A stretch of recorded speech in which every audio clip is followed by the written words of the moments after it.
이번 시간은 계시록 14장으로 들어가도록 하겠습니다. 계시록 14장은 14만 4천 명이 다시 나타나면서 시작이 되는데, 이 14만 4천 명은 앞서 우리가 7장에서 살펴본 바 있지만 이들은 문자적이고 실제적인 이스라엘 자손의 12 지파 가운데서 나온 유대인 청년들이라는 사실입니다.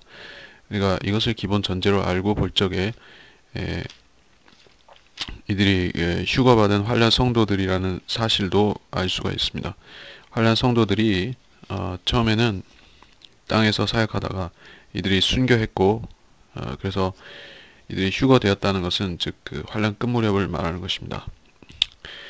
이들은 올라가서 우리가 그리스도의 예수 그리스도가 어린 양의 혼인식을 하실 때 이들은 들러리 처녀로서 그런 참석을 해서 이 혼인식의 모습을 나타낼 것입니다.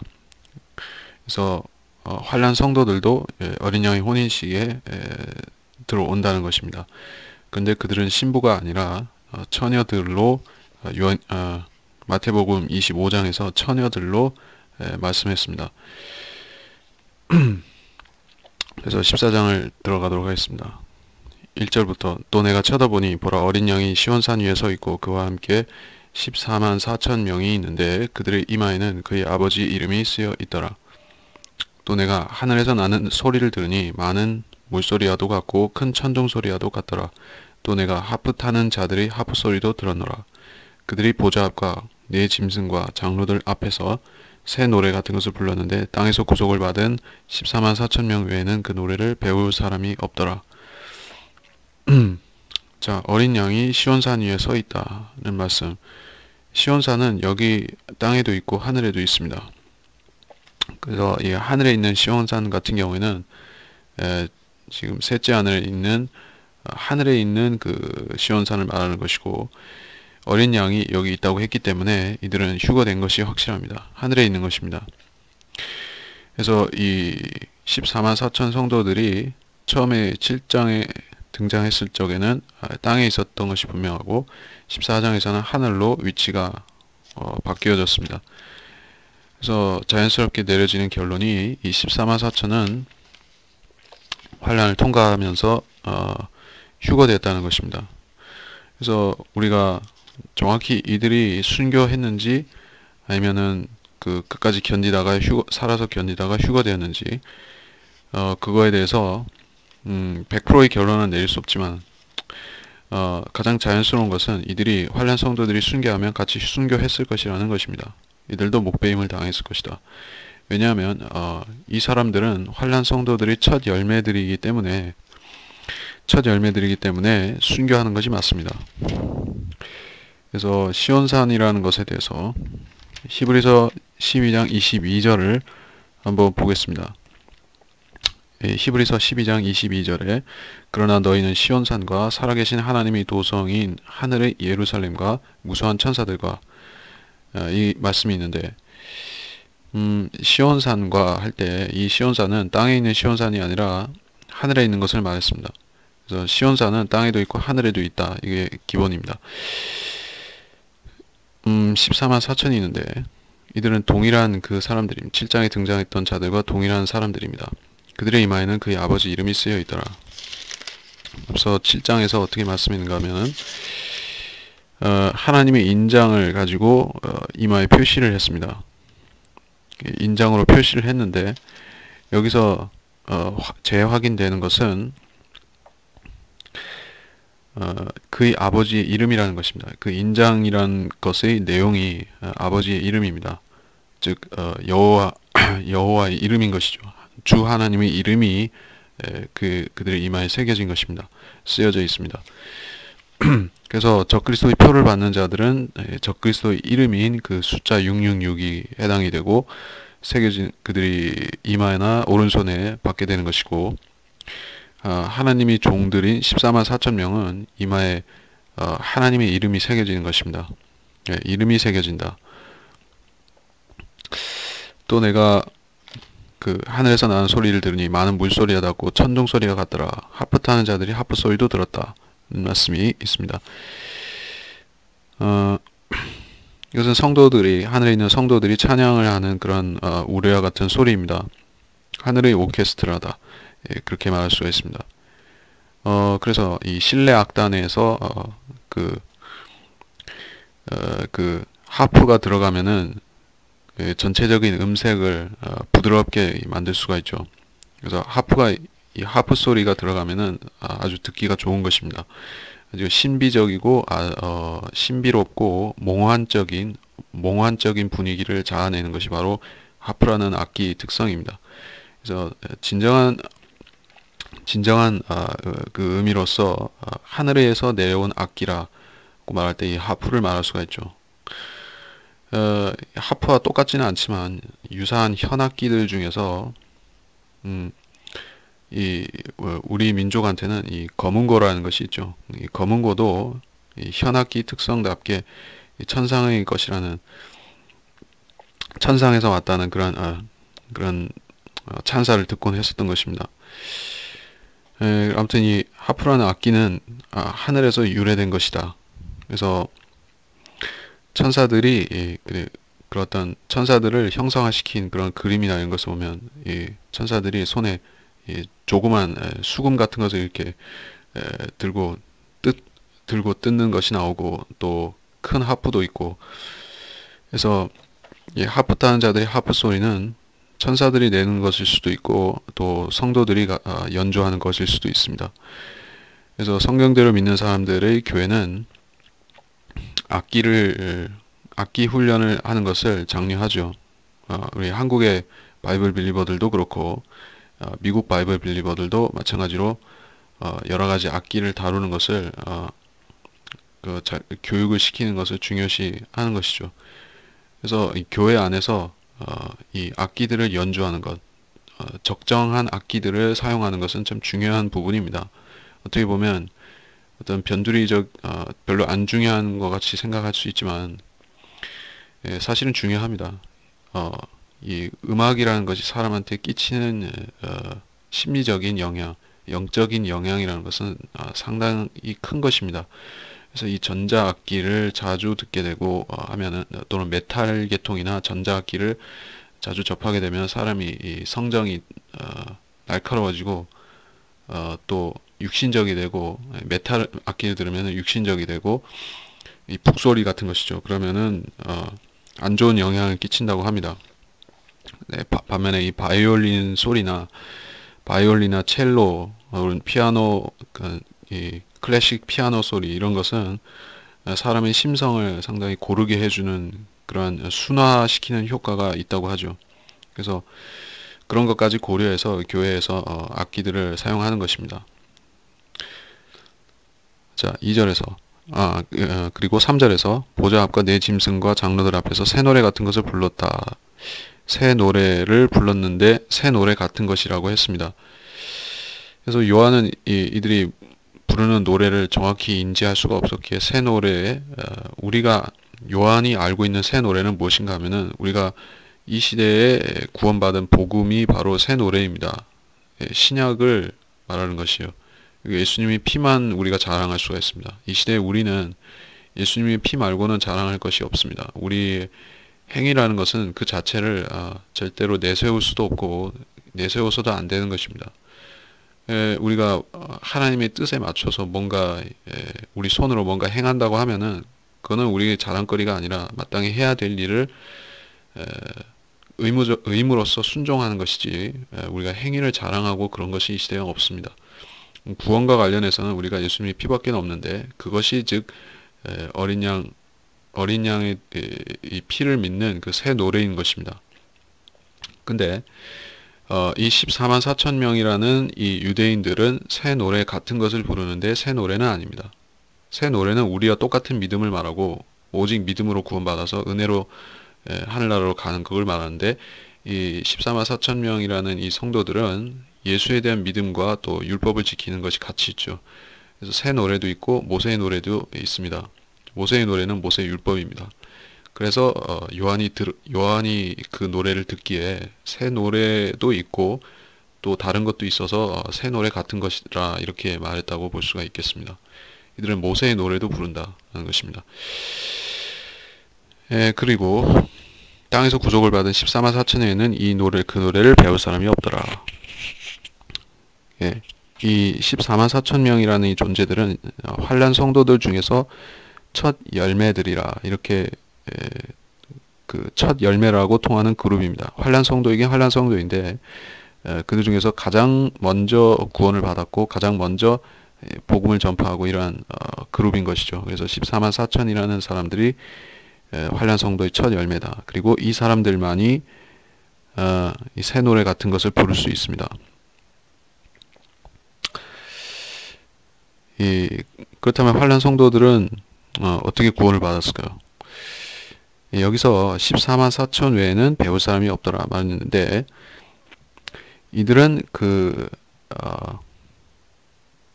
이 성도들의 특징이 나오죠. 4절에서 그것과 관련지어서 왜 이 새 노래 같은 것을 이 사람들만 알고 있는가, 이 사람들만 배웠는가 하는 것을 생각해 볼 수가 있겠습니다. 4절에서 어떻게 말씀하는가? 이들은 여자들과 더불어 더럽혀지지 아니한 자들이라. 그들은 동정들이다. 이렇게 말씀하고 있습니다. 문자적으로 여자들과 자지 않았다는 것입니다. 동정인 상태의 남자들입니다.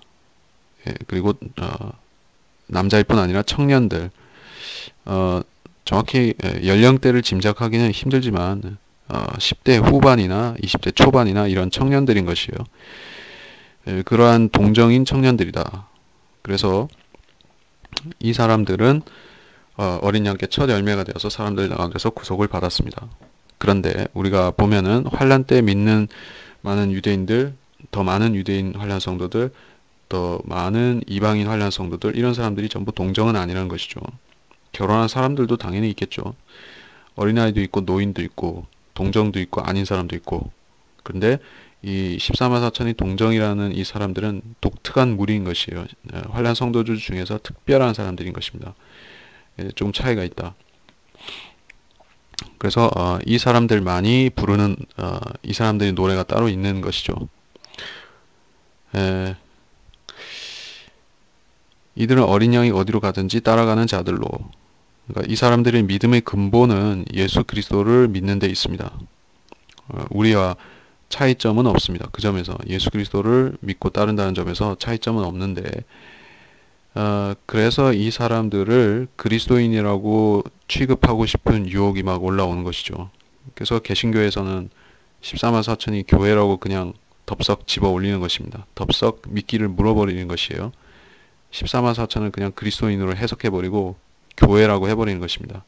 이것이 바로 마귀가 주는 미끼를 물어버린 것이죠. 유사하지 똑같은 것은 아닙니다. 그러니까 유사한 것은 유사한 것이지 유사하다고 해서 똑같은 것은 아닙니다.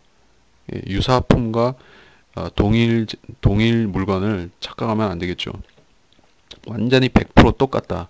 이것은 저것의 복사본과 같다. 이렇게 말할 때 똑같은 것이지 유사한 것은 차이점이 어느 정도 있지만 비슷하다는 뜻입니다. 이 사람들은 그리스도인과 다소 비슷한 점이 있습니다. 예수 그리스도를 구주로 믿는 것은 비슷한 점이에요. 그런데 행위가 필요한 사람들이라는 점은 전혀 틀린 것입니다. 우리와 전혀 다른 것이다. 더군다나 여자들과 더럽혀지지 않았고 성적으로 깨끗하다는 것인데 물론 우리 시대 그리스도인들도 생활을 경건하게 유지하는 것은 중요한 것입니다. 생활적으로 경건한 것은 맞는데 그렇다고 해서 우리가 동정이거나 동정이 아니거나 그런 것하고 우리가 그리스도인이 된 거하고 아무 상관도 없죠. 오히려 이 시대에는 죄를 많이 지은 사람들, 성적인 죄든 아니면 기타 죄든 간에 죄를 많이 지은 사람들이 오히려 더 빨리 회개하고 더 빨리 그리스도인이 더 빨리 자기 그 죄의 무게를 깨달아서 예수님께 오는 경우가 많은 것입니다. 죄들을 별로 안 지은 사람들은 죄에 대한 자극이 없는 반면에 많이 지은 사람들은 더 회개하려는 생각이 강한 것입니다. 그러하니 이 시대에 동정이고 말고하고는 아무 상관이 없습니다. 그러니까 이 구절을 문자적으로 해석하는 한에서는 이것을 문자적인 유대인들로 볼 수밖에 없는 것입니다. 만약에 이 동정이라는 의미를 마음이 깨끗한 사람이다 이런 식으로 비유적으로 해석한다 하면은 그걸 그리스도인한테 하게 되는 것입니다. 어, 그렇습니다. 그리고 이들은 하나님과 어린 양께 첫 열매들이 되어서 사람들 가운데서 구속을 받았습니다. 첫 열매들이 무엇인가? 고린도전서 15장 23절을 한번 보도록 하겠습니다.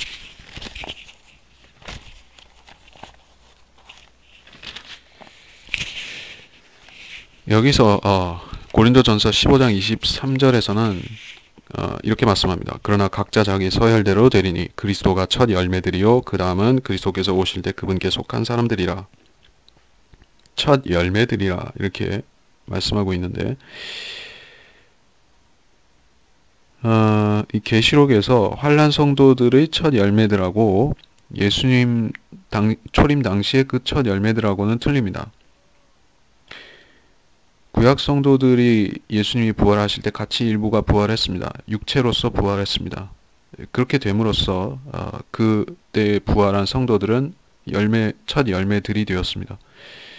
그 사람들은 구약 성도들이고 우리 그리스도인도 아니고 환난 성도도 아닙니다. 그래요. 환난 성도들 가운데서 처음 회심하고 처음 믿는 그 성도들이 바로 14만 4천인데 그들이 환난 성도의 첫 열매들입니다.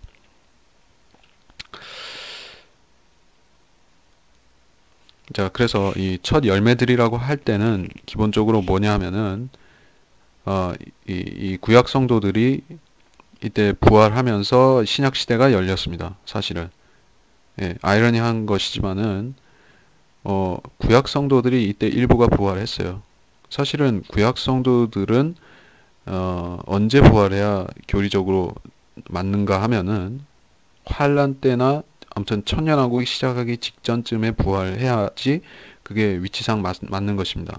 천년왕국에 구약 성도들이 들어가서 복을 누려야 되니까 그때 부활해야 되는데 왜 그 사람들은 일부 구약 성도들은 신약 시대가 열리는 시점에 일어났을까? 이것은 상당히 좀 미스테리라고 볼 수가 있습니다. 왜 그때 부활해야 했었던가? 그냥 예수님만 부활하셔도 되는데 왜 일부 성도들이 구약 성도들이 같이 부활해야만 되었을까?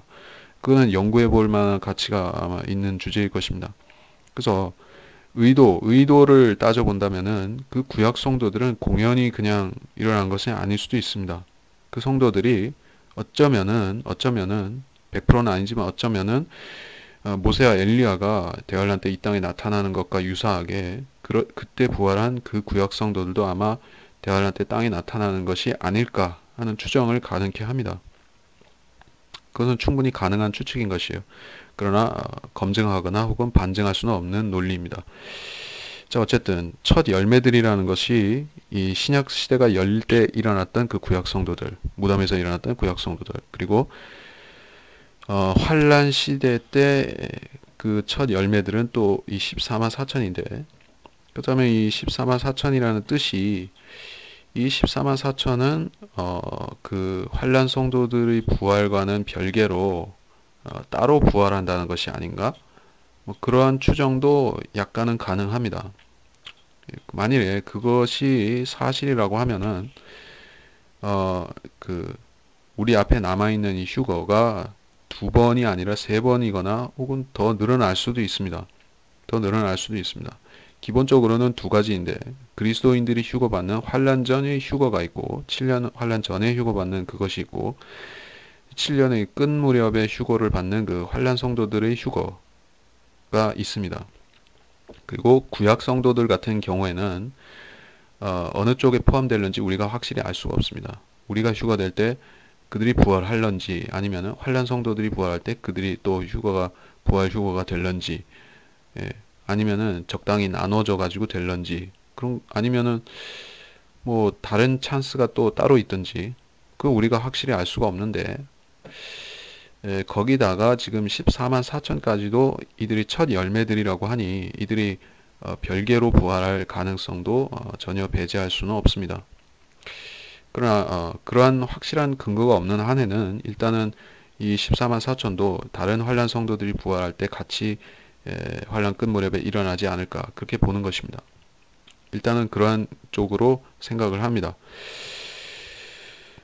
자, 그래서 이들은 구원을 받은 성도들이고 사람들 가운데서 구속을 받았느니라. 그렇게 말씀하고 있습니다.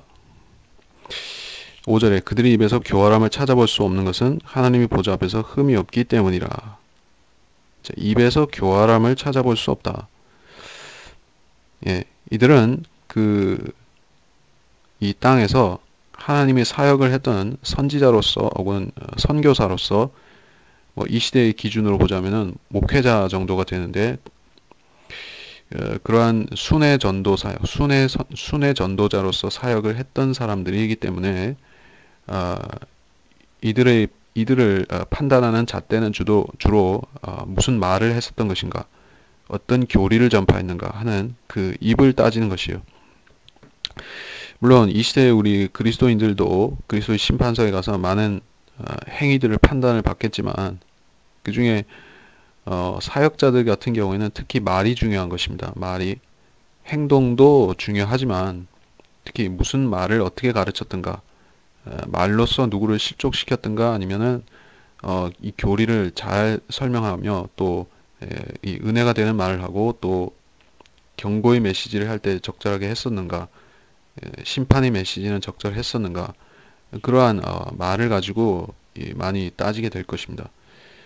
물론 사역자들만 꼭 그런 것이 아니라 가르치는 위치에 있는 사람은 누구든 그리스도인이면 다 이 혀를 가지고 판단을 받는 것이고, 그래서 그 14만 4천들은 이들이 한 이 말로 인해서 이 잣대가 되어서, 그 말이 잣대가 되어서 판단을 받는 것이요. 그런데 이들은 아주 완벽하리 많지 잘한 것입니다. 자, 이것이 이 14만 4천이라는 이 사람들이 과연 성령을 받은 게 아니라고 하면은 자기 육신적인 그 혀를 가지고 육신적인 생각으로 이 말을 했다고 하면은 어떻게 이런 온전함이 나타날 수가 있을 것인가? 당연히 그렇게 생각하는 것입니다. 이 사람들은 당연히 성령을 같이 받은 것입니다. 이마에 하나님의 이름이 표시되었을 뿐만 아니라 그렇게 함으로써 또 성령이 그 안에 계셔서 이 사람들을 사역을 시킨 것입니다. 물론 우리 그리스도인들이 성령의 안에 내주해서 인침을 받는 것과는 다른 어떤 그런 구약적인 상태, 사역을 시키는 그런 성령으로서 계셨지만은 어쨌든 이 사람들은 성령의 능력으로 했다는 것이에요. 그렇기에 이들은 입에서 교활함을 찾아볼 수 없으며 흠이 없는 것이에요. 우리 그리스도인들도 흠 없고 점 없이 어린 양의 신부로서 그리스도의 심판석에 서야 된다고 하지만 이 사람들은 그러니까 우리 같은 경우에는 우리 스스로 그렇게 못하고 흠도 있고 점도 있고 책망받을 것이 많은 상태로 휴거받을 수가 있습니다. 근데 우리는 그리스도의 심판석에서 그거를 다 정화시켜 버리는 것이요. 불순물들을 다 태워버리고 하기 때문에 결국에는 순결한 신부로 다시 재탄생하는 것입니다. 하늘에서 성도들이 그렇게 되는 것인데 이 14만 4천의 사람들은 휴거될 때부터 그런 걸 철저히 다 따지는 것입니다. 만일에 이들이 정결하지 못했다고 하면, 흠이 있었다고 하면, 혹은 뭐 헛소리를 했다고 하면은, 교리를 안 가르치고 헛소리를 가르치고 이게 사람들 실족시키고 그렇게 했으면은 이 사람들은 휴거 자체를 못 받는 것이에요. 무슨 말인가 하면은 우리 시대의 휴거 받는 조건은 행위이거나 혹은 무슨 뭘 잘 가르치고 못 가르치고 그거에 달려 있는 게 아니라 구원을 받았느냐에, 예수 믿고 구원을 받았느냐에 따라서 휴거가 정해지지만 이 환란 때 구원을 받는 이 14만 4천들은 행위가 필수 요소인 것입니다. 선한 행위, 가르침에 있어서 온전해야 된다는 거, 그런 걸 따지고, 그래서 이 14만 4천이 휴거받은 것이 여기에 14장에 있어서 나왔다. 그리고 6절부터 다시 또 내가 보니 다른 천사가 하늘 한가운데로 날아가는데 그가 땅에 사는 자들과 모든 민족과 족속과 언어와 백성에게 전할 영원한 복음을 가지고 큰 음성으로 말하기를 하나님을 두려워하며 그분께 영광을 돌리라. 이는 그분의 심판의 때가 이르렀습니다. 하늘과 땅과 바다와 물의 원천들을 지으신 그분께 경배드리라고 하더라. 영원한 복음. 영원한 복음은 단 2구절에만 표현이 되었지만 성경에서 차지하는 비중이 적은 것은 아닙니다. 환란 때 전해지는 두 가지 중에 하나이죠. 하나는 천국 복음이 있고 하나는 영원한 복음이 있는데, 천국 복음은 환란 성도들이 믿고 구원을 받는 그 복음을 말하고, 이 영원한 복음이라는 것은 비록 이 왕국 복음의 동참자가 되지는 못했다 할지라도 어쨌든 그 환란을 살아서 통과해서 왕국으로 넘어가는 이 여러 민족들에 속한 사람들이 있는데, 그 사람들이 주님이 오셨을 때 다 지옥에 가면 안 되니까 그 사람들 중에서 선별해서 이 왕국으로 들여보내서 백성이 되어야 하기 때문에, 그 왕국 백성으로 패스가 되려면은 최소한 이 정도 조건에는 따라줘야 된다는 것입니다. 이것이 영원한 복음입니다. 그러니까 이 영원한 복음이라는 것이 지금 우리가 예수 믿고 구원받는 그것과는 전혀 상관이 없습니다. 이 내용 자체를 보면은 우리 시대에 지금 믿는 복음하고 다릅니다. 우선 이 복음은 천사가 전하는 것이에요. 신약 은혜의 복음은 천사들한테 맡겨지지 않았고, 그 사역자들한테, 사람인 그리스도인 사역자들이 전해야 되는 것입니다. 또 그리스도인들이 누구든 전해야 되는 것이에요. 사람이 전한다. 천사에게 맡겨지지 아니했습니다. 근데 영원한 복음은 천사들이 전한다는 것이에요. 이걸 간과하면 안 되고, 이 복음은 땅에 사는 자들과 모든 민족과 족속과 언어 백성들에게 전해집니다. 즉 환란 때, 환란 후반부에 이 땅에 살고 있는 모든 사람들이 대상이 됩니다. 짐승의 표를 받았든 받지 않았든 모든 사람들이 이것을 듣고 회심할 자는 회심하고 그렇게 되는 것입니다. 그리고 이것을 이름을 붙이기를 영원한 복음이라고 했던 것을 우리가 의미를 생각해 볼 필요가 있겠습니다. 그것은 7절과 관련해서 볼 때 의미가 드러날 것입니다. 왜 영원한 복음이라고 했는가? 자, 7절에 큰 음성으로 말하기를 하나님을 두려워하며 그분께 영광을 돌리라. 이는 그분의 심판의 때가 이르렀습니다. 하늘과 땅과 바다와 물의 원천들을 지으신 그분께 경배드리라고 하더라. 자, 이 영원한 복음의 골자란 즉 이것입니다. 하나님을 두려워하고 영광을 돌리라. 창조주로서, 이 세상을 지으신 일반적인 창조주로서 하나님을 두려워하고 하나님만 경배드려라 하는 것입니다. 하나님과 인격적인 교제를 가지고 하나님과 친밀한 사이가 되라, 이런 복음입니까 하면은 그런 요소는 나타나지 않습니다. 그래서 하나님을 두려워하는 것은 그 알지 못하는 신을 섬기는 많은 사람들 가운데서도 그런 생각은 있는 것입니다. 복음을 전혀 모르는 사람들, 토속 종교를 가진 그러한 미개한 사람들조차도 하나님을 두려워하는 생각이 있기 때문에 죄를 마음 놓고 못 짓는 것입니다. 모든 인간 사회에는 기본적으로 하나님을 두려워함이 어느 정도 있습니다.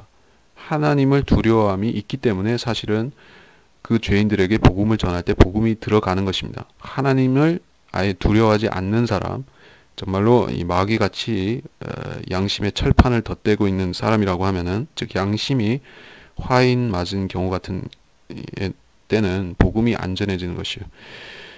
하나님을 두려워하는 생각이 있으면은 그 사람한테는 희망이 있는 것입니다. 아직 구원을 못 받았다 할지라도 그 사람이 복음을 들을 때 순종할 가능성이 높은 것이요. 그러니까 환란 끝에 가면은 하나님께서는 이때 가면은 예수 그리스도를 믿고 거듭날 수가 없으니까 어떤 사람들을 골라서 천년왕국으로 들여보내시는가 하면 하나님을 두려워하는 사람들을 그 중에서 고르시는 것이에요. 이 환란 때가 되면은 이 온 땅의 백성들과 민족들 사이에 하나님을 두려워함이 다 없어지는 것입니다. 하나님을 두려워하게 만드는 견제 장치들이 우리 인간, 믿지 않는 죄인들의 양심 속에 있습니다. 죄를 지으면 죄책감이 있죠. 양심의 가책이라는 것이 있습니다. 그리고 세상 법으로도 어떤 죄를 지으면 처벌을 받습니다. 살인하고 강도하면은 처벌을 받고, 사기치면은 감옥에 가고, 이런 법이 있는데, 법이라는 것은 결국에 십계명에서 온 것이기도 하고, 그래서 인간 재판관인과 경찰이 무서워서도 죄를 안 질 뿐 아니라 그 뒤에서 역사하시는 하나님을 또 간접적으로 겁내는 것입니다. 그런데 대환란 때 어떻게 되는가 하면은 마귀가 와서 이 세상 법을 다 바꿔버리는 것입니다. 때와 법을 다 바꿔버리기 때문에 사람들은 지금도 십계명이라는 것을 지워버리기 위해서 마귀가 무척 노력하고 있고, 또 그 십계명에서 가장 중요한 것이 하나님만 섬기고 이 하나님만 두려워하라는 것이 이 계명의 골자입니다. 그러니까 그 인간 사이에서 지켜야 되는 계명들은 그 하나님을 두려워하면은 사실 자연스럽게 따라오는 계명들인 것이에요. 그래서 우선순위는 1계명, 2계명인 것인데, 지금 로만 캐토릭에서는 1, 2계명을 잘못 가르치고 있죠. 그래서 하나님을 두려워하는 것을 가르치지 않고 형상들을 만들어 섬겨도 괜찮다라고 그렇게 하는 것입니다. 형상 숭배를 장려하고 있는 것이에요. 그렇기 때문에 그들은 십계명에 대한 두려움이 없는 것입니다.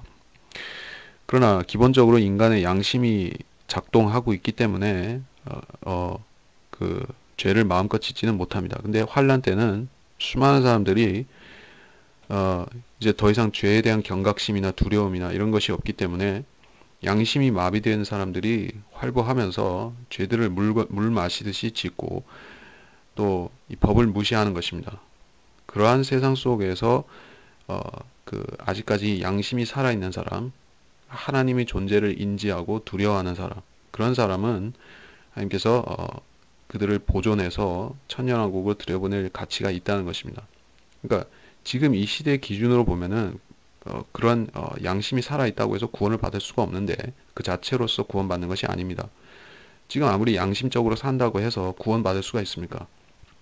복음을 믿어야지 구원을 받는 것이지, 양심적으로 산다거나 선한 행실을 한다거나 또 하나님을 두려워한다거나 그런다고 해서 구원을 받는 것이 아닙니다. 얼마나 많은 사람들이 이 시대에 지금 하나님을 두려워하면서 지옥에 가고 있습니까? 은사주의자들, 행위 구원을 믿는 사람들, 하나님을 두려워한다고 말하고 또 실제로 두려워하는 것 같이 얘기를 하는 것이에요. 자기는 매사에 죄를 지을까봐 걱정, 염려하고 또 행위를 조심하고 생각에 죄가 혹시 들어올까봐 아주 신경이 곤두서고 뭐 그러면서 성경에서 하지 말라고 한 것은 안 하고 이렇게 열심히 사는 사람들이 있습니다. 근데 예수님을 영접하고 죄의 용서가 그 사람 안에 안 이루어졌기 때문에 구원을 못 받고 사는 사람들이 분명히 많이 있는 것입니다. 근데 환란 때가 되면은 그나마 그 정도의 수준도 그 천년왕국에 들어갈 수는 있는 것입니다.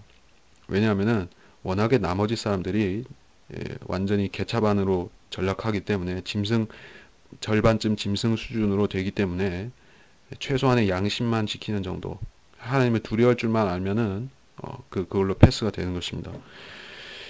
자, 이것이 영원한 복음이라는 것이다. 우리 시대의 복음하고는 성격 자체가 다릅니다.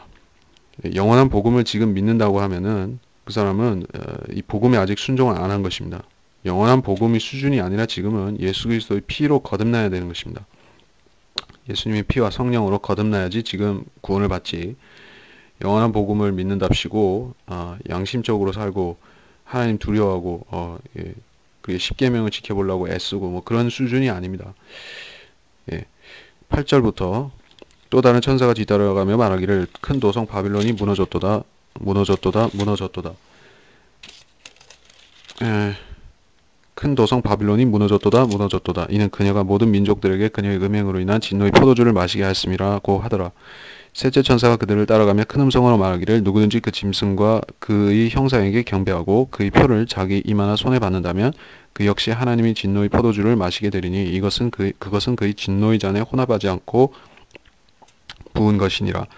또 그 사람은 거룩한 천사들의 면전과 어린 양의 면전에서 불과 유황으로 고통을 받으리니 그 고통의 연기가 영원 무궁토록 올라가리라. 그 짐승과 그의 형상에게 경배하고 그의 이름의 표를 받는 자는 누구든지 밤낮 쉼을 얻지 못하리라. 여기에 성도들의 인내가 있으며 여기에 하나님의 계명들과 예수의 믿음을 지키는 자들이 있느니라고 하더라. 큰 도성 바빌론이 어디인가? 이제 여기 큰 도성 바빌론에 대한 얘기가 나오기 시작했는데, 바빌론의 위치를 우리가 정확히 짚을 수 있는 것은 17장에 가서입니다. 7머리와 10뿔을 가진 그 짐승을 탄 여자가 있는데, 그 창녀라고 불리는 이 여자가 바로 그 로마 카톨릭 체제인 것입니다. 그래서 7산과 이 일곱 머리를 일곱 산과 관련시켜서 17장에서 말씀하고 있습니다. 이것은 분명히 이 지상에 현존하는 그러한 도성을 말하는 것입니다.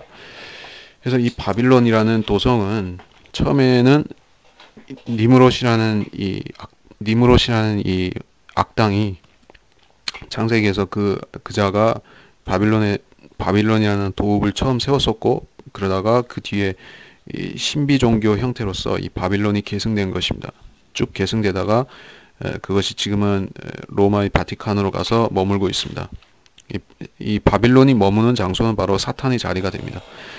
그래서 자동적으로 그녀가 모든 민족들에게 음행으로 인한 진노의 포도주를 마시게 하는 것입니다. 이 진노의 포도주라는 것은 이 세상 죄들이 녹아 들어간 찌기가 있는 그러한 아주 가증한 포도주를 말합니다. 이 소돔의 포도주라고도 불리는데, 이 쓸개즙이 이게 주님께서 억지로 마실 뻔했던 그 쓸개즙과 같은 그러한 사람이 제정신을 가지고 마실 수가 없는 그런 것이죠. 그래서 이 포도주는 이 마시는 자를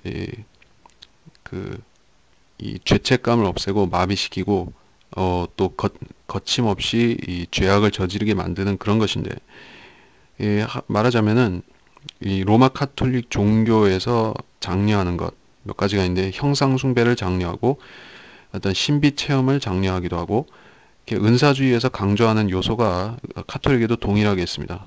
그래서 방언도 하고 뭐 꿈도 꾸고 이런 것도 장려하고 무슨 계시를 받고 이것도 항상 있습니다. 그래서 신비 종교인 것이에요. 체험 위주 신비 종교. 그래서 이 카톨릭의 사람들은 기본 교리는 행위 구원이고, 그렇기 때문에 구원의 확신이 없습니다. 그래서 구원에 대해서는 그냥 교회 다니는 걸로, 즉 성당에 다니는 것이 곧 구원을 이루어 나가는 것이 되기 때문에, 구원 문제가 그 지경이다 보니까 결국에 마음이 허한 것을 이 체험으로 풀어야 되는 것입니다. 그래서 신비 체험을 자꾸 하려고 하고, 그러다 보면 이 마귀가 들어가서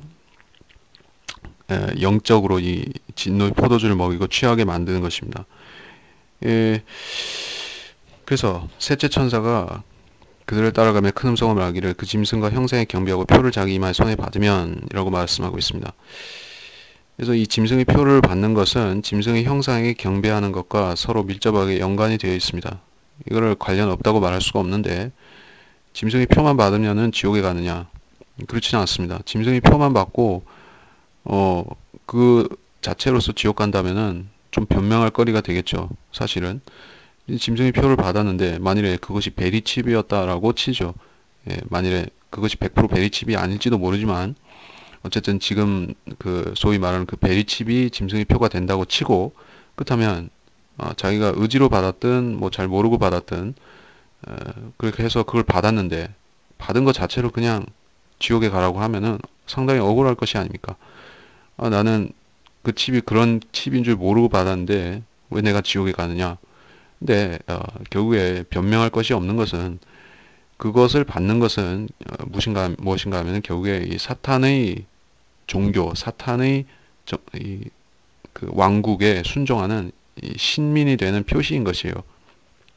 그렇지 않고서는 이 표를 받는 것이 의미가 완전히 성립되는 것이 아닙니다. 이것은 사탄이 주는 밥을 먹고 살겠다는 것입니다. 주는 양식을 먹고 살고 그 대가로 또 사탄을 섬기고 경배하고 신으로 경배하겠다는 뜻입니다. 하나님이 표를 받은 14만 4천이 그 하나님만 섬겨야 되는 것처럼, 그 짐승의 표를 받은 자들은 이 짐승 적그리스도만 섬겨야 되는 것입니다. 그러한 충성 맹세의 표시이고, 그렇기 때문에 이것은 자기 의지로 받을 뿐만 아니라 또 이것을 받은 자들은 반드시 짐승을 따르는 행위들이 있는 것입니다. 어떤 행위들인가? 그것은 여러 가지가 있겠지만 기본적으로 경배 행위를 하죠. 짐승의 형상에 경배합니다. 짐승의 형상에 경배하는데, 이때는 구약시대처럼 제물을 바치는 것이에요. 성전이 세워졌으니까는 거기 원래 동물 제사를 드려야 되는데, 이제 적그리스도가 와서 동물 제사를 없애버린다는 것입니다. 제사 드리는 것을 중간에 끊어버립니다. 그러면은 제사를 아예 안 하는가? 아니, 제사를 하는 것이에요. 근데 이 짐승 대신에 사람을 잡아서 제사를 드리는 것입니다. 이방 종교들에는, 모든 이방 종교들에는 인신 제사 풍습이 기본적으로 있었습니다. 너무나 야만적이라서 없어진 것도 있지만은 꽤 오래 유지된 것도 많이 있습니다. 지금도 이 사탄 숭배하는 종교에서는 사람을 잡아서 비밀리에 제사도 드리는 것이죠. 근데 예전에는 그런 것들이 아주 보편적이었다는 것입니다. 이스라엘을 제외하고는 어, 이 그러니까 하나님을 믿는 이 이스라엘 신정 국가를 제외하고는 전 세계가 다 그러다시피 했습니다.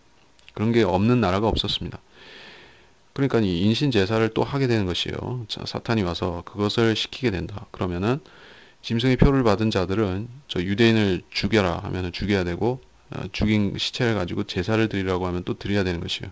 피를 마셔라 하면 또 사람 피를 마셔야 되고, 살코기를 먹으라 하면 또 살코기를 먹고, 예, 사실은 성경에 금지된 행위들인데 사람의 고기를 먹는 것은 그야말로 아주 극심한 심판을 받을 때나 그렇게 하는 것이지 정상인이 하는 것이 당연히 아니고, 사람 피를 마시는 것은 율법 하에서도 금지되고 율법 전에도 금지된 것입니다. 신약 시대에도 피를 마시지 말라고 했습니다. 피 마시고 사람 살 먹고 이런 식인 흡혈 같은 것은 아주 가증한 것이죠. 근데 환란 때 그것을 그 표를 받은 사람들이 몸소 행하게 되는 것입니다. 잠시 지나가는 이야기로서 사람 피 먹는 것에 대해서 아르잠하고 있지만은 또 짐승의 피도 사실은 율법에서는 먹지 않도록 되어 있습니다. 그래서 피를 다 뺀 다음에 먹게끔 되어 있죠. 그래서 이 짐승 피도 많이 먹으면은 사실은 몸에 좋은 것은 아닙니다. 근데 약간 억울하게 오해를 받는 부분이 뭐냐 하면은 우스갯말은 아니고 약간 애매해서 오해받는 부분이 이 순대 같은 거 아니면 선지 같은 거 먹으면 어떻게 되느냐 하는 얘기가 있죠.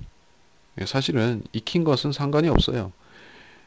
이 액체 상태의 원액 상태의 피를 먹으면은 그게 상당히 영적으로도 안 좋고 건강에도 안 좋고 할 수 있지만은 익혀가지고 먹는다. 그래서 익히면은 그 성분이 좀 바뀌죠. 그 원액 그들의 피가 아니라. 특히 이 순대 같은 경우에는 더 그렇죠. 그래서 피를 주 원료로 쓰는 것이 아니라면은 또 생피를 원료로 써서 하는 게 아니라고 하면은 크게 상관은 없습니다. 그래서 그리스도인이 순대 먹으면 안 됩니까? 아니면 선짓국 먹으면 안 됩니까? 그런 거 쓸데없는 얘기죠. 먹고 싶으면 먹어도 됩니다. 그걸 먹는다고 생피 먹는 것이 아니기 때문에.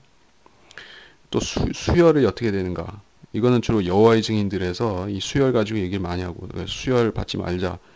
대체 혈액을 같은 거를 받으면 몰라도 수혈은 거부해야 된다라고 하는데, 이것도 그 사람들이 아전인수격으로 입으로 먹는 것만이 아니라 이 혈관에다 집어넣는 것도 이 피 먹는 거다 해가지고 하는 것이죠. 결국에 영적으로 판단 기준이 없는 무식한 사람들이 자기 나름 기준을 만들려다 보니까 그런 어처구니 없는 생각을 하는 것입니다. 혈관에다 주입하는 것은 그냥 수혈이지 그게 어떻게 피를 먹는 것이 되겠습니까? 먹는 것은 생피를 먹어서 넘기는 것이 그것이 피 먹는 것이지, 수혈은 피를 마시는 거하고 상관이 없습니다. 자, 그렇고 이 사람들이 그래서 고통을 받는 이유가 무엇일까? 죄를 지었기 때문입니다. 그들이 이런 형벌을 받기 합당한 죄들을 지었기 때문에 가는 것이에요. 그래서 만일에 하나의 가정이지만 어떤 사람이 짐승의 표를 받았을 뿐인데 아무 죄도 안 짓고, 아무 죄를 안 짓는다는 것 자체가 이 그때의 세상을 거역한다는 것이, 거스른다는 것이죠. 그렇다면 그 사람은 회개할 것입니다. 회개하면은 또 환난 성도로 회복될 수도 있는 것입니다. 환난 성도로서 받아들여져서 회복될 수도 있는 것이에요. 그렇다면 지옥에 안 가는 것이죠.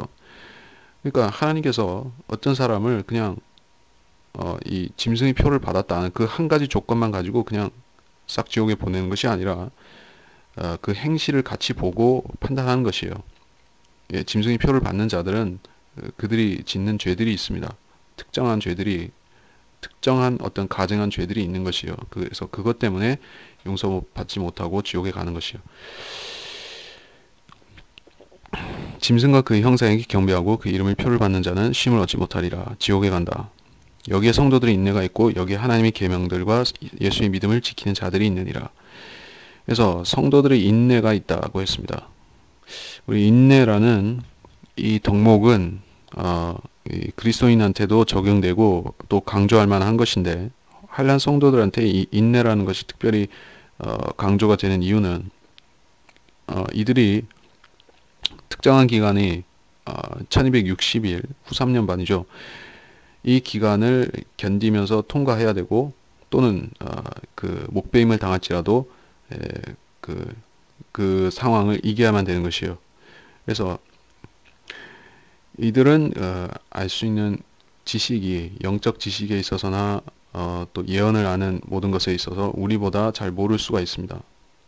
지식이 있어서 제한적인 것이에요. 그때는 성경을 그렇게 연구해 가지고 하는 사람 14만 4천 명은 필요한 메시지를 전하는 것이지, 성경을 이렇게 우리가 하는 식으로 뭐 성경 신학교를 세워가지고 사람들 가르치고 그런 게 아니에요. 그런 시스템이 아니라 이렇게 바삐 오고 가고 하면서 또 적그리스도를 피해서 이렇게 다니면서 급하게 전파하는 것이기 때문에 사람들이 성경을 잘 모를 것입니다. 그래서 주님께서 다시 오신다 정도는 알지만은 이 고난이 속히 끝났으면 좋겠는데 이게 과연 이대로 끝날지 아니면은 어떻게 더 지속될지 이런 걸 모르기 때문에 불안하고 초조하고, 또 한 가지는 더 이들이 영적인 할례를 받지 못해서 거듭나지 못한 상태이기 때문에 더 불안한 것입니다.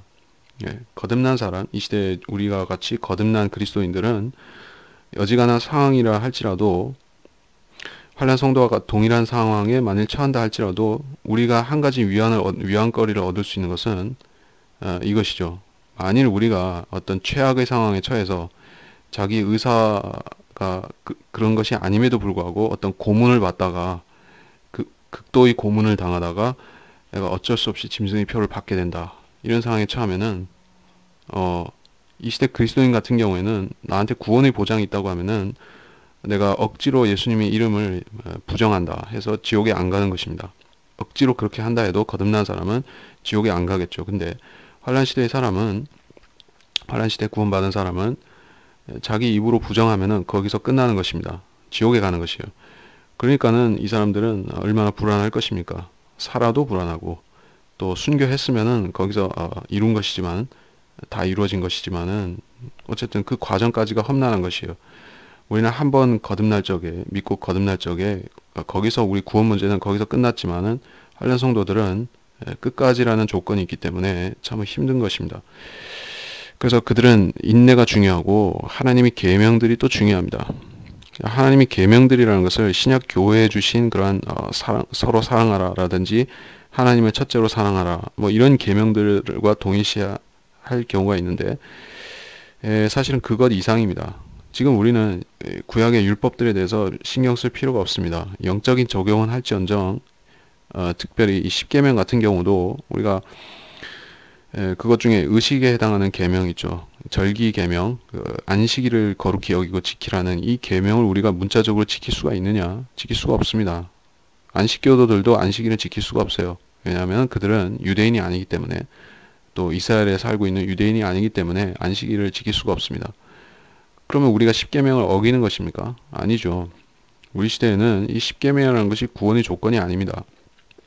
우리는 예수님을 믿고 영적 할례를 받았으면 그것이 구원인데, 환란 때 구원을 받아야 되는 사람들은 이 십계명과 또 더 많은 이 구약 계명들이 그들한테 지켜야 되는 계명들인 것입니다. 특별히 더 중요한 계명들에서 더 중요한 부분이 씻는 법, 정결례인 것이죠. 율법에서 이 정결례가 차지하는 비중이 상당히 큽니다. 어떤 정결한 것과 부정한 것을 구분하는 법, 손 씻는 방법, 뭐 어떤 경우에 이 정결례를 행해야 된다, 이런 것들이 많은데, 이런 그 정결례의 법 때문에, 물로 자주 씻는 것 때문에 유대인들이 병에 덜 걸렸다, 뭐 이런 속설도 있는데, 뭐 그 암흑시대에 흑사병이 돌 때 유대인들은 병에 덜 걸렸다, 안 걸렸다, 이것이 정결례를 지켜서 그렇다라고 하는데, 이것이 시사하는 것은 환란 때 정결례를 지키는 것이 이 환란 성도들이라는 것입니다. 환란 성도들은 그 침례를 줘야 되죠. 예. 그 환란 성도들은 그 거듭남의 의미로서 침례가 아니라 그 요한이 주었던 회개의 침례 비슷하게 그런 회개의 의미로서 침례를 주게 되어 있습니다. 그러면 그때 물을 구하기가 참으로 힘들 것인데 어떻게 침례를 줄까? 그렇기 때문에 기적적으로 얻어야만 되는 부분이 있습니다. 물이 피로 변한 와중에서 침례를 줄 뿐더러 마실 물도 구하려고 하면은 결국 기적에 의지하게 되는 것입니다. 하나님께서 기적을 주실 것입니다. 그래서 하나님께서 그들에게 인내를 요구하시는데 그냥 허허벌판에 아무것도 안 주시고 요구하신 게 아니라 최소한의 것은 주시고 요구를 하시는 것이에요. 13절부터 내가 하늘에서 나는 음성을 들었는데 나에게 말씀하시기를 기록하라. 이제부터 주 안에서 죽는 자들은 복이 있도다. 성령께서 말씀하시니라. 이는 실로 그들은 자기들이 수고를 그치고 쉴 것이요 그들의 행위가 그들을 따를 것임이라고 하시더라. 그들의 행위가 그들을 따를 것임이라. 행위라고 했습니다. 그들의 믿음이 그들을 따를 것임이라가 아니라 그들의 행위가 그들을 따를 것임이라. 행위가 우선시 되는 것입니다. 믿는 것은 기본이요 그들이 더 중요한 것은 행위인 것입니다. 하늘에서 나는 음성을 들었는데 이제부터 주 안에서 죽는 자들은 복이 있도다. 이제부터 환난 성도들이 순교를 말하는 것입니다. 주 안에서 죽는 자들은 그리스도인들도 물론 우리가 성령 안에 있습니다. 성령 안에 있어요. 근데 여기서 주 안에서 죽는 자들은 우리와 같이 성령 침례를 받아서 성령 안에 있는 것은 물론 아닙니다. 그러나 그들도 구원을 받아서 하나님이 종들이 된 것입니다. 그래서 그 영적으로 말해서 이 사람들도 구원을 받았고 성령도 있어요. 근데 단지 거듭남이 없다는 것이에요. 그 차이점일 뿐이지 이들도 주 안에 있습니다. 예수님이 몸 안에 있는 것은 아니라 할지라도 이들은 하나님 안에 있습니다. 하나님은 만유보다 크시죠. 만유보다 크시고 또 하나님께서는 이 세상에 성령을 운행하고 계시는데 성령께서 이 세상을 채우고 계시죠. 무소부지하게 성령께서 땅을 채우고 계십니다. 하늘을 채우고 계십니다. 그래서 그 구약 성도나 혹은 환난 성도라 할지라도 성령을 받았다 하면은 그 사람은 하나님의 나라 안에 있게 되는 것이에요. 하나님의 나라 안에 있게 되고 하나님 성령으로 호흡하는 것입니다. 그렇게 되면은 주 안에서 죽는 자들이 바로 환난 때 믿는 사람들, 환난 때 믿고 성령을 받아서 끝까지 견디는 사람들을 말하는 것입니다. 그들은 자기들이 수고를 그치고 쉴 것이요. 예, 이 환난 성도들은 특징이 바로 이들은 거저 놀고 먹는 그러다가 편하게 하늘나라 가는 사람은 한 명도 없습니다. 자, 이 시대에는 혹시 가능할 수가 있습니다. 그 거듭난 후에 자기 뜻대로 살다가 하늘나라 갈 수도 있습니다. 하나님께서 원하시는 것은 한 가지도 하지 않고 불복종하고 살 수도 있습니다. 그렇게 하기는 좀 어렵지만 사실은 그렇게 하려면 할 수도 있습니다. 근데 그렇게 하면 상이 없고 책망을 듣고 그런 것인데 환난 성도들은 반드시 그들이 구원받았으면 행위가 따라와야 되는 것입니다. 그 행위라는 것은 율법을 지키는 것일 뿐 아니라 율법에 명시된 그런 이웃사랑, 이웃을 위하는 것, 그러한 법까지도 같이 지키는 것이고 또 어려운 와중에서 어려운 상황에서 자기 먹을 것과 입을 것과 이런 것을 나누어 쓰는 그런 덕을 행하는 것이죠. 그래서 환난 때 그들은 모두 가난한 자들로서 똑같은 어려움을 통과하게 되는데 그 중에서 그 물질에 욕심을 부린다, 먹을 것이나 마실 것에 욕심을 부린다 하면은 그 광야에서 생활을 통과했던 이스라엘 백성 중에서 그 욕심을 부리다가 망한 자들 같이 망할 수도 있는 것이요. 그러니까 우리는 지금 그 그리스도인으로서 지켜야 될 미덕들 이를테면 그리스도인은 탐식하면 안 된다. 탐식하지 말라는 말씀이 있죠. 성경에. 그래서 우리가 탐식 안 하는 것은 우리가 구원을 이루는 조건은 아닙니다. 근데 그리스도인이 탐식을 하고 이 음식을 너무 밝히고 과식을 하고 이런 탐식의 유혹에 빠지면은 병에 걸릴 수도 있고 성인병에 걸릴 수도 있고 안 좋죠. 건강에 안 좋다는 것이죠. 영적으로도 물론 안 좋은 점이 있을 것입니다. 근데 구원하고는 상관이 없습니다. 근데 환란 때 믿는 사람들은 이러한 그 절제의 법까지도 다 이 구원의 조건으로 따라 붙는 것이에요. 절제하지 못하면 바로 타락하고 끝날 수도 있는 것입니다. 짐승의 표를 받을 수도 있는 것이에요. 이 짐승의 표를 받는다는 것은 환란 성도로서 짐승의 표를 받는다는 것은 다시는 회개의 기회가 주어지지 않게 되는 것이에요. 그것은 마치 성령 모독죄의 성격과 유사합니다. 다시는 용서받을 기회가 주어지지 않는다 하는 것이 성령 모독입니다. 근데 이 환란 때 한 번 그 하늘의 비침을 얻었다가 이 짐승의 표를 받는 것이 마치 성령 모독죄와 같습니다. 유사점이 있다는 것이죠. 그리고 14절에서부터 특이한 것이 나오는데 예수님이 나타나십니다. 근데 재림의 상황이 아닙니다. 또 내가 쳐다보니 보라 흰 구름이라 그 구름 위에 인자와 같은 이가 앉았는데 그분이 머리에는 금 연류관을 썼고 손에는 예리한 낫을 가졌더라. 그때 다른 천사가 성전에서 나와 구름 위에 앉으신 그분께 큰 음성으로 부르짖기를 주의 낫을 대어 곡식을 거두소서 주께서 거두실 때가 되었으니 이는 땅의 곡식이 익었음이니이다 라고 하더라. 그러자 구름 위에 앉으신 이가 그의 낫을 땅에 대어 그 땅에서 곡식을 거두시더라. 자, 이 장면까지가 알곡을 추수하는 것입니다.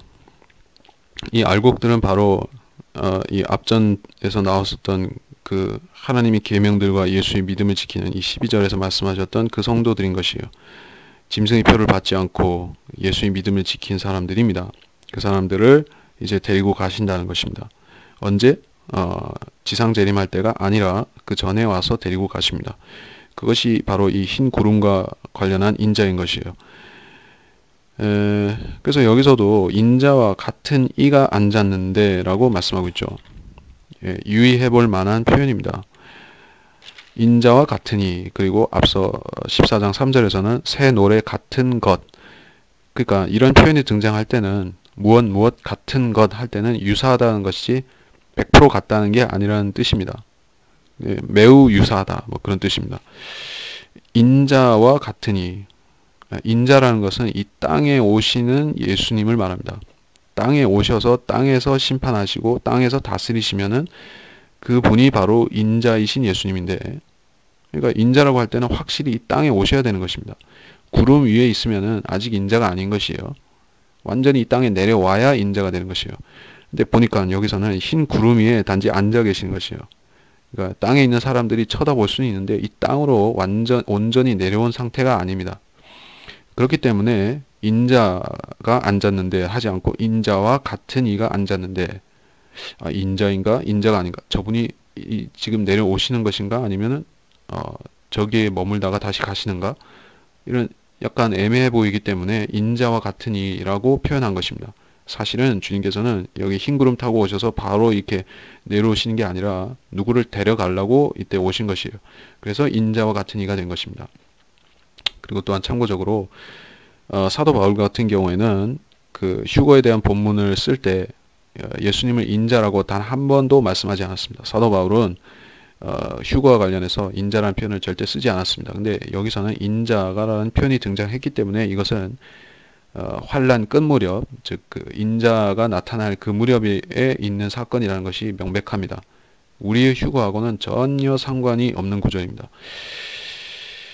그래서 이 구름이라는 게 등장하고 예수님이 등장하기 때문에 이게 뭔가 보면은 이게 휴거라는 것이 대충 감은 오는데, 환란 후 휴거라는 것에 대한 애초에 개념이 없는 사람은 이거를 그리스도인이 휴거된다라고 착각하는 경우가 왕왕 있을 수가 있습니다. 그래서 이 곡식을 거두는 것은 이 진노의 곡식이 아니라 아주 잘 익은 성도들, 알곡들인 것입니다. 16절에 그러자 구름이 앉으시니가 그의 낫을 땅에 대어 땅에서 곡식을 거두시더라. 자, 이거는 부정적인 게 아니라 성도들을 거두어 올리시는 것이에요. 환란 후 휴거다. 17절에 그 후에 또 다른 천사가 하늘에 있는 성전에서 나오는데 그 역시 예리한 낫을 가졌더라. 불을 다스리는 권세를 가진 또 한 천사가 제단에서 나와 예리한 낫을 가진 자에게 큰 소리로 외쳐 말하기를 너희 예리한 낫을 대어 땅의 포도송이를 거두라. 이는 그 포도들이 다 익었음이라고 하더라. 그러자 그 천사가 낫을 땅에 대어 땅의 포도송이를 거두어서 하나님이 진노의 큰 포도즙 틀에 던져 넣으니라. 그 포도즙 틀이 도성 밖에서 짓밟히니 그 틀에서 피가 흘러나와 말고비까지 가닿고 1600 스타디온까지 퍼지더라. 자, 17절부터 20절까지가 아마겟돈 전쟁을 묘사하는 것입니다. 이 전쟁이라는 말은 안 나왔지만은 진노의 포도즙 틀은 아마겟돈 전쟁을 말합니다. 그래서 이 낫과 저 16절에서 인자 같은 이가 거두었던 그 낫하고 사용하는 용도가 틀리죠. 앞서의 낫은 성도들을 거두어 올리는 휴거의 낫이었는데 여기서는 죽이는 낫인 것이에요. 너희 예리한 낫을 내어 포도송이를 거두라. 포도송이를 거두라. 이 거둔다는 것은 한데 모은다는 뭐 그러한 뜻이 될 수가 있습니다. 그러니까 사람들을 일단 모아놓고 2억이라는 최소 2억이라는 그 집단을 모아놓고 그 다음에 짓밟는 사람이 와서 짓밟는데 그 짓밟는 존재가 바로 재림하시는 예수 그리스도가 친히 짓밟으시는 것이에요. 땅의 포도송이를 거두어서 이 표현이 또 주목해야 되는 것이죠. 포도송이는 두 가지가 있죠. 예수님께서 마지막 만찬에서 그 제자들과 함께 나누셨던 누룩이 들지 않은 빵과 또 순수한 포도주, 사실은 포도즙, 그 순수한 것이 있고 로만 캐톨릭에서 사용하는 발효된 그 쓴 포도주가 있죠. 그것이 소돔의 포도주고 소돔의 포도고 땅의 포도입니다.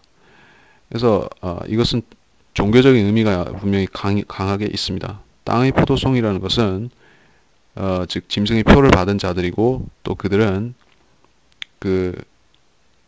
이 바빌론이 창녀가 주는 진노의 포도주를 마셨던 자들이요. 그 진노의 포도주는 문자적으로 말하자면은 사람의 피를 마신 것입니다. 유대인들을 죽여서 피를 마시는 사람들이에요. 그러니까 이 사람들은 그러한 땅의 포도송이가 된 것입니다. 그 포도송이라는 것은 상징적으로 말해서 사람의 뜻이 됩니다. 사람으로 이 포도 알갱이들이 하나의 사람인 것이에요.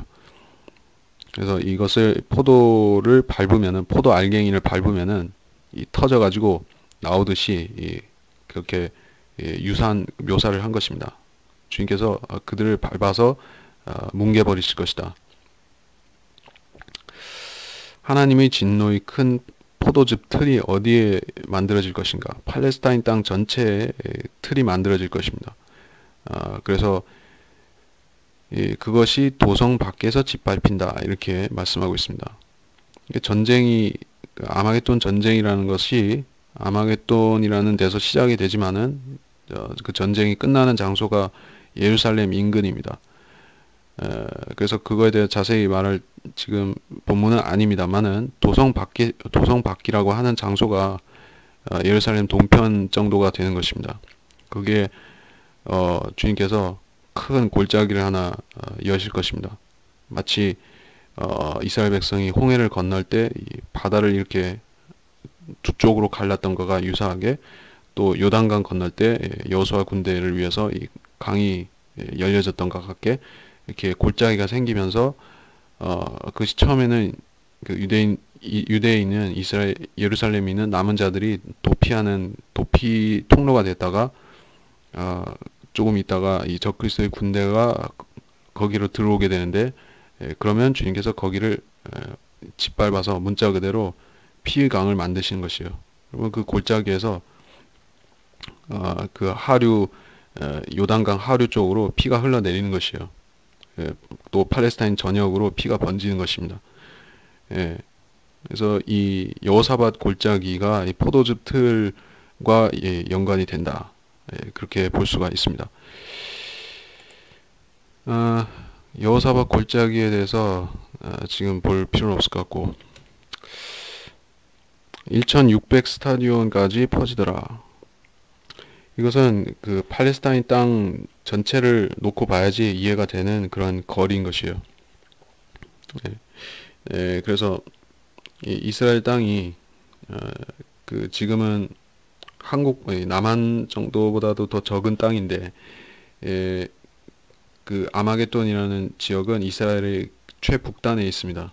최북단에 있고 그보다 올라가면은 레바논이 있고 시리아 있고, 이게 아마겟돈이라는 장소가 이제 현재 이스라엘에서 제일 북쪽이고, 예루살렘은 한참 저 남쪽에 있고, 예루살렘에서 조금 내려가면 사해 바다가 있고, 예, 그렇습니다. 그래서 이 아마겟돈에서 시작된 전쟁이 예루살렘 인근에서 끝나고, 그러면 거기서 흘려진 피가 이 요단으로 온통 피를 물들이는 것입니다. 예, 그런 놀라운 장면이 있을 것이고, 이것이 성경에서 문자적으로 말씀하신 대로 1600 스타디온이라든지 이런 것도 다 문자적으로 이루어지는 것입니다. 예, 그래서 본문을 정리하면서 뭐 추가할 내용은 없고, 특별히 추가할 내용은 없고, 14장 11절에서 설명 중에 간과한 부분이 하나 있는데, 짐승의 형상에게 경배하는 것이 무엇인가? 기본적으로 경배라는 것은 입맞춤을 포함하고 있는 것이 보통입니다. 그래서 발에다가 입 맞추는 것이 그 숭배 의식의 절정을 이루죠, 보통. 그래서 카톨릭에서도 발에다가 입을 맞추는 것이 최고 존경의 표현입니다. 교황의 발에다가 입을 맞춘다 하면은 절대 복종한다는 뜻이 되고, 마찬가지로 그래서 그 우상들을 보면 이 발가락이 막 맨들맨들해지는 것들이 많이 있죠. 만져서 그런 것도 있고 입을 맞추기도 하고, 하여튼 그러한 의식들이 어디서 왔는가 하면은 사실은 예수 그리스도한테 해야 되는 것을 그런 가짜들에게 하는 것이다. 원래 예수님이 오시면은 그 사람들이 그렇게 해야 되는 것입니다. 시편에 보면 그 발에 입 맞추라고, 여기서는 입 맞추라고만 되어 있는데 시편 72장 9절 같은 경우에 보면은 발에다 입 맞추라고 되어 있습니다. 시편 72장 9절.